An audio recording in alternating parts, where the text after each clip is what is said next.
what is happening? Everyone, welcome back to the channel. I got a lot of stuff on my desk you can't see, but it's kind of crowded over here.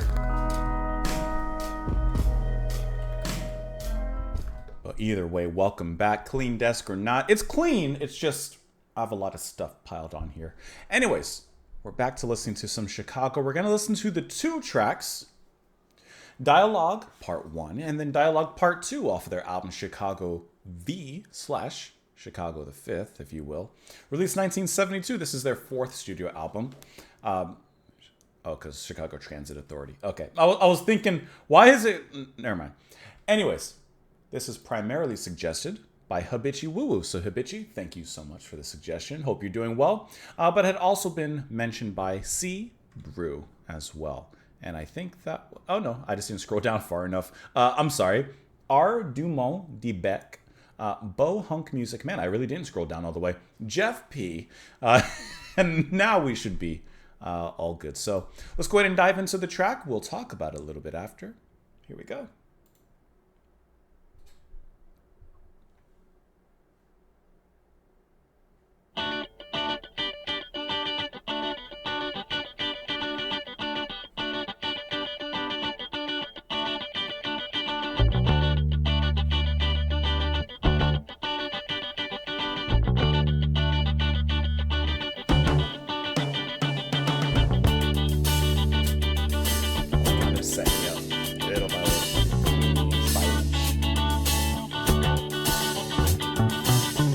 Optimistic about the way that things are going. No, I never ever think of it at all.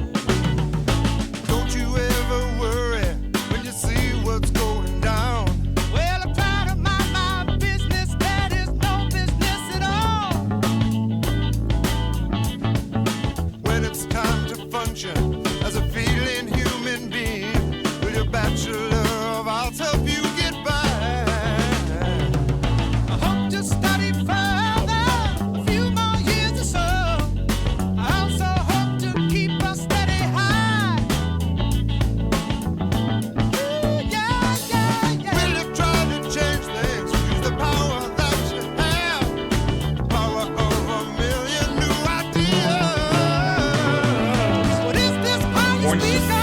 In there.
Already in part 2.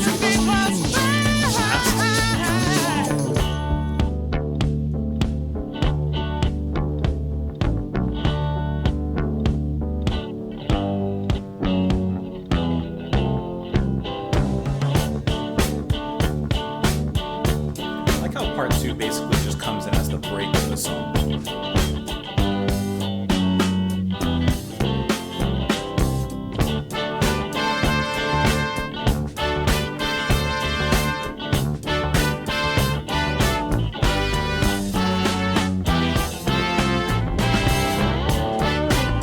Goes on like up until 9 on the count, so that extra bar at the end of the scene.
guitar in.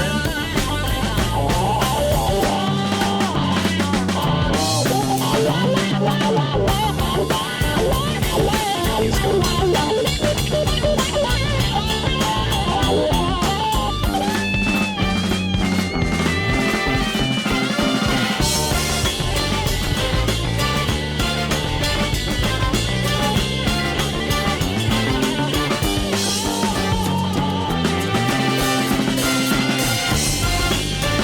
That's a tight jam.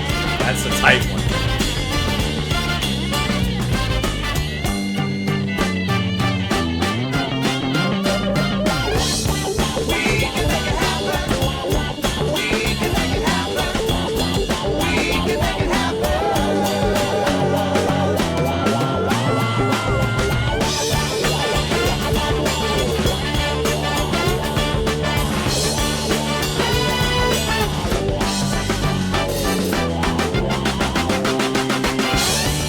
Fast horn stabs.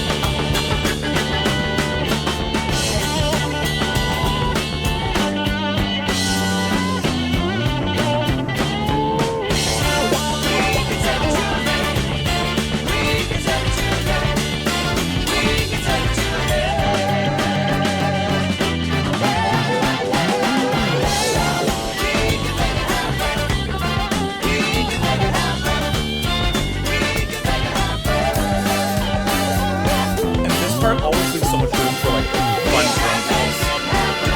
Yeah,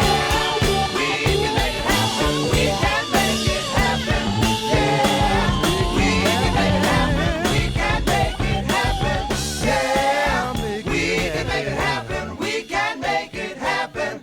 Yeah, make it happen. We can make it happen. Yeah, make it happen. We can make it happen. Yeah, make it happen. We can make it happen. There you go. That was a fantastic one.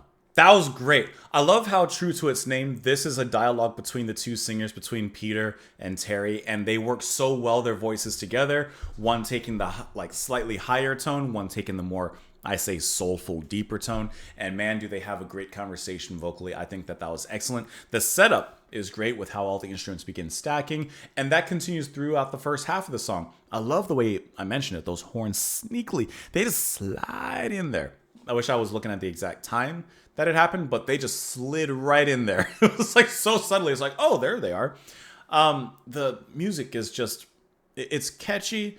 It gets you moving, but there's also a great, to me, technicality and skill to everyone that's playing. Obviously, Kath on the guitar, just a really, really great guitar player. And I love the whole part two where it's basically just them going off and, you know, having this solo. The music changes. It gives them a new rhythm to kind of play within, which I like how it extends itself. I believe I counted it 7, like it went 7 extra bars or whatever it is, 7 extra counts. So it gives it a little bit of a progressive feel just because of the off-key way that it's presented there. And I love how in that moment, all the musicians get a great time to change and great time to do something interesting. Like Danny, he on the drums, he's always able to pull off some very interesting long fill in that area, in that space. And he's always putting something very interesting down, whether it's something kind of subtle, snappy, heavy. He's always doing something very interesting, I think, in those fills. The bass playing, Peter Cetera, I'm sorry, who's also obviously singing as well with Terry. Absolutely phenomenal bass playing. I mean, just working very nicely off of Kath's guitar. I mean, it's just fantastic all the way around. The horns, Pankow, low lane, Parazator. Fantastic as always. Like how they're used so nicely in here. The whole second half is just really this really incredible jam. With them, you know, harmonizing and singing out there. I like how that's how it ends with them harmonizing. And with them finishing the words with, "We can make it happen. We can make it happen." Because the whole track, like I said, is really just a dialogue between two people. So let's dive into that a little bit. So it's, like I said, a conversation. So you're just going to follow. Are you optimistic about the way things are going? No, I never ever think of it at all. Don't you ever worry when you see what's going down? Well, I try to mind my business. That is no business at all. And you know what? The conversation, you know, is something very relatable, I think. When it's time to function as a feeling human being, will your Bachelor of Arts help you get by? I hope to study further a few more years or so. I also hope to keep a steady high. Will you try to change things? Use the power that you have, the power of a million new ideas. What is this power you speak of and the need for things to change? I always thought that everything was fine. Everything is fine. So I just like this conversation between people, perhaps one that's not stuck in their ways, but looking at things and just kind of saying this is the way it is. And then someone who's thinking a little bit more progressively by chance and saying like, well, what about this? Maybe we can change things to make things better in this way or that. Don't you feel repression just closing in around? No, the campus here is very, very free.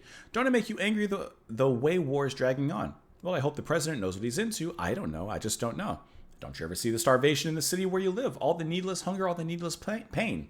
Oh, I haven't been there lately. The country is so fine. My neighbors don't seem hungry or because they haven't got the time. Thank you for the talk. You really eased my mind. I was troubled by the shape of things to come. Well, if you had my outlook, your feelings would be numb. You'd always think that everything was fine. Everything was fine. I really like the kind of twist at the end of this dialogue that's happening. Because Terry is singing of like, I guess you could say of like a progressive, like, well, we can change this. We can do this. Are you going to use your knowledge to change things? And Peter's like, everything's kind of fine, actually. And I like how Terry says here, what about the starvation in your city where you live? Peter says, I haven't been there lately. Everything seems fine. So it's this difference of perspectives and opinions and stuff. And I like how instead of, I guess, what you would expect with Peter being like, oh, I didn't know that was happening. Maybe there is something I can do. Terry actually says, thank you for the talk. You eased my mind. Maybe there aren't any issues. Maybe there isn't anything we need to fix. And then Peter reinforces his mind and says, if you had my outlook, and this is like a bit of irony, I guess you would say, your feelings would be numb. You'd always think that everything was fine. Everything was fine. I love that little twist. There is no change. The progression is immediately just cut off. He's like, no. If you had my outlook, everything is fine. Don't worry about it. It's fine. When in actuality, there's a lot of other things happening. So I just really like that little bit of twist that's thrown in there. And then the ending, of course, we can make it better. We can change the world now. And I think that these two lines here are kind of the ignorance is bliss. I think this is Chicago kind of saying and making fun of, people that put their head in the sand to issues that are happening and say, no, everything's fine. Well, it's fine because you're not aware and you're not, keeping them aware of it, basically. So, of course, this is the message from Chicago.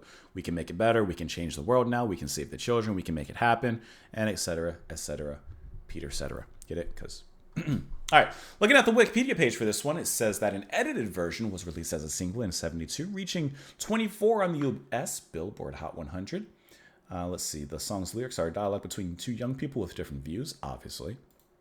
The first person, sung by Kath, is very concerned about events of the early 1970s, such as the Vietnam War, starvation, and repression. The second person, sung by Peter Cetera, maintains that everything is fine. The dialogue between the two people is also reflected musically. As part one comes to a close, Kath's character thanks the other character for her talk, saying, you really ease my mind, which we already read. Cetera's responses of gratitude for the eye-opener. With the two characters acknowledging the other's position, the song moves to part two, where more propositive lyrics. I don't know if I've ever read that word before. Are sung by everybody. We already know. We just heard the song. We know what it's talking about. And here is all your chart information. Aquí. Anyways, thank you so much for watching. Thank you for the suggestion. Hopefully you enjoyed the music. Hopefully you enjoyed my take as well. Let me know down there in the comments. Press the like button before you leave. Patreon's available if you want to support me over there. You don't have to. $2 a month. But you don't have to. You just sit back, relax, enjoy the show. Have a great one, guys. I will see you all later. Bye.